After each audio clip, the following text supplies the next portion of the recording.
Trisha Paytas shocked everyone by making her debut on this weekend's Saturday Night Live episode. Like, everyone was so shook seeing this because literally nobody expected it. Like, I don't think anyone could have guessed that this was going to happen. Not even her co-host Oscar knew. He said that she didn't want to jinx it, so she didn't even tell him. But she's been busy doing her holiday live shows, so it is crazy that she flew all the way to New York to appear on SNL from San Diego. But I'm sure she had absolutely no problem doing so since it's literally SNL. And Paul Mescal hosted this weekend's episode, so she got to start alongside him. She even got to share a hug with him during the closing portion of the show. So Trisha appeared on a sketch about Spotify Wrapped where she played a podcast co-host as herself, Trisha Paytas, with Bowen Yang's character, Satoshi. Her and Satoshi then surprised Paul Mescal's character and his friend group at their living room gathering. Trisha's appearance was very brief. It was less than a minute long, but it was just long enough for everyone to go crazy over it. It was such an insane moment, and the crowd was cheering so loud, and everyone was just loving it. So many people want to see her make her return, possibly even to host an episode. Trisha posted about it on Instagram and revealed that Bowen Yang was actually the one who made it possible for her to appear on the show. She posted a series of photos about her appearance, and in the caption she thanked Bowen, which is crazy. So her and Bowen actually got to sit down and film a podcast episode together as well for her podcast, where she talked a bit about the behind the scenes of getting to go on to SNL. Trisha shares that after she performed her holiday live show in San Diego, she received a DM from Bowen. He was reaching out to her to tell her that he wrote her into an SNL sketch and he really wanted her to be in it. Well,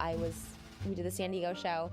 The day of the San Diego show, I get the DM from Bowen that says he wrote a SNL sketch. Wrote me into an SNL sketch, which was crazy. I didn't believe it, and then I was like, oh my god, do I book a flight, because I am in LA, and even if I left at the first flight, which I did, was 7 a.m., that means getting here at 3:30 p.m. There was rehearsals at 5 p.m. and there was so much traffic right now in the city, especially near 30 Rock. There's the big Rockefeller tree.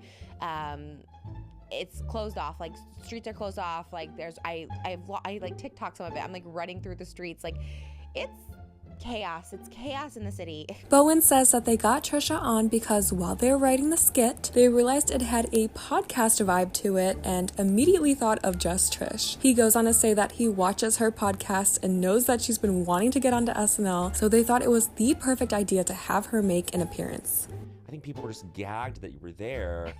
Everybody from the guests who came in the audience who ended up at the party to the staff at the show. It's crazy. Where they were just so I had people thank me. They were thank you for bringing Trish to us. And I was first of all, my honor of my life, and also it was Asha Ward's idea because we'd written the sketch called Spotify Wrapped, and then there was a podcast beat in there, and then after it got picked, we were wait, this is the perfect opportunity to bring Trish in, because you've been talking about it on the show and we listen. Oh my god, that's so crazy. Bowen went on to say that he's been watching Trisha since the very beginning and he's always thought so highly of her. He's always thought that she was such a comedic genius with impeccable comedic timing. He was really gassing her up. He says that era of YouTube was just so iconic in terms of comedy and just overall extremely underrated. So when she came onto SNL, all the writers were so excited to meet her because they were familiar with her comedy in that era of YouTube. They were all excited to have her on, and in Bowen's words, they saw her as a bit of a legend. So when he pitched having her make a cameo, they were all for it. And that's how Trisha got to make her appearance on SNL. But with her making her SNL debut, it did stir up some drama. Yeah, there were some people, honestly maybe even a lot of people, who were saying that she did not deserve to be on SNL because of her past. People were digging up her past scandals and lies and controversies,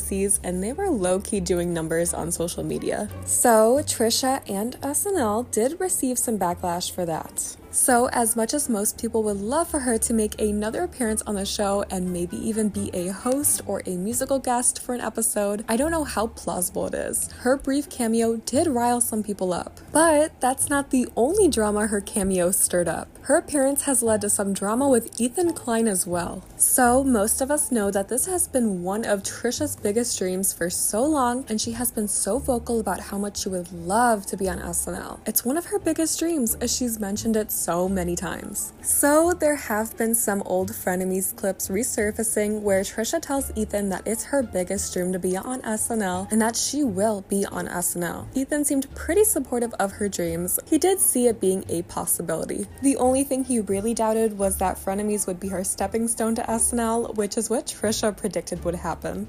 I had a dream that I was hosting SNL. I think it's gonna come to fruition. Oh my god. I'd watch it. Oh, thank you. You think it'd happen? No. I Never. think it might. So what's your path to be hosting NSL? I'm curious. The show. Yeah. This show? Holy It's my biggest thing I have going for me. Wait, right now. how? In one clip, Ethan and Trisha were talking about them making an SNL appearance one day, and Trisha told her that there was no way he would be on it, whereas Trisha said that she would definitely be on it. Ethan then goes on to say that if Trisha were to ever host SNL, he would cut his arm off. His whole arm cut off. He didn't believe that she would ever get the chance to be on the show. I'd rather die than go on Saturday Night Live. Because it just seems like a lot of work. Not because I'm opposed. It just seems like a lot of work. Lazy. It's like I'll take it. I'll be on it. yeah, you're not. That's You're. If you go on Saturday Night Live, I will. I'll cut my arm off. My whole arm. That's not, I don't put your arm off. Jesus. If you go on SNL, I'll cut an arm off.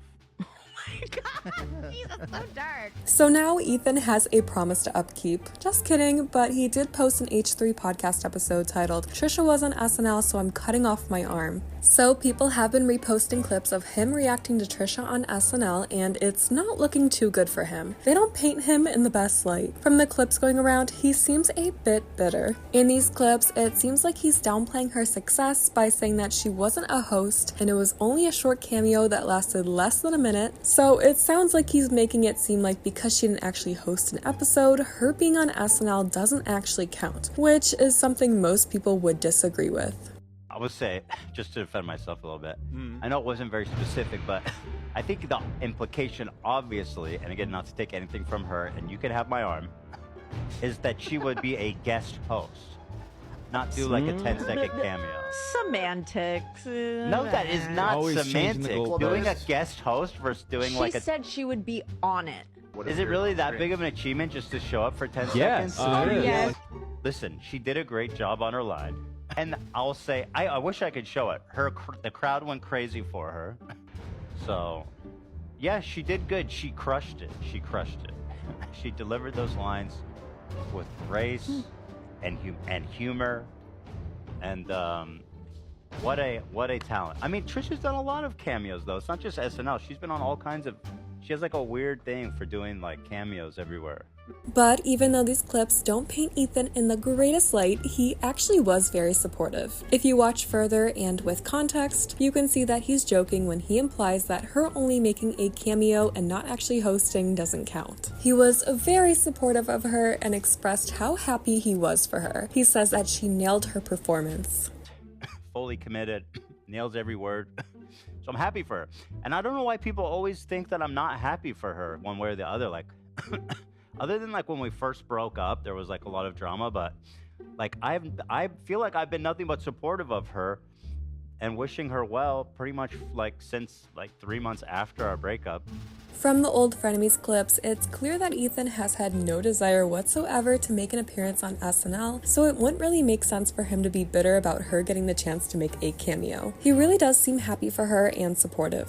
Again, not everyone has seen the full context, so people don't agree with that and think that he was being bitter and trying to rain on her parade. Those clips out of context were not good. So people have been commenting on these clips to pretty much say that Ethan was being a hater. And Ethan actually had stuff to say about these comments on his Instagram stories. He screenshot some of them and he said, "Everything is so pointless, and about to enter my Joker era." He is not having it. But during his podcast, he also went on to say that he really wishes that they could reconnect because he wants to be friends with her again so badly. He also so badly wants their kids to meet and have at least one playdate together so the kids can have the chance to get to know their cousins. He says that the only thing stopping them from being friends again is his beef with Moses and his allegations, and the fact that Moses has been whispering lies to Trisha about Ethan, making her not want to be friends with him again. Since Moses' allegations came to light in 2021, Ethan and Hila have wanted nothing to do with him, so because of that, Ethan hasn't been able to reconnect with Trisha since, you know, Moses is her husband. And Ethan has been fairly vocal about his problems with Moses, and I'm sure there's so much more that's gone down behind the scenes that we'll never know about, so unfortunately, they probably won't be able to reconnect anytime soon. But Trisha's proved that manifesting works, so maybe Ethan will manifest the reunion. He's been speaking it into the universe, aka his podcast, so much so maybe it'll come true. But another thing Ethan talks about is how he does feel a little bad about Trisha's SNL achievement being made more about him than about her, since so many articles and people on social media are bringing him up when they talk about her cameo. He said that nearly every post he's seen about Trisha being on SNL includes his cutting off his arm joke. He feels like he's kind of stealing her thunder. But that's pretty much everything. Trisha being on SNL is huge. It was so surprising, and I don't think anyone could have guessed that that was going to happen. That was insane. She really has been booked and busy lately. She's been doing her live shows, she just made an appearance on SNL, and she just recently revealed that she will be making another one of her dreams come true. She is going to be on Broadway. It's all so insane, and I am genuinely so happy for her. I'm happy to see her live out her wildest dreams, and I'm also looking forward to her masterclass in manifesting. I will be seated for that.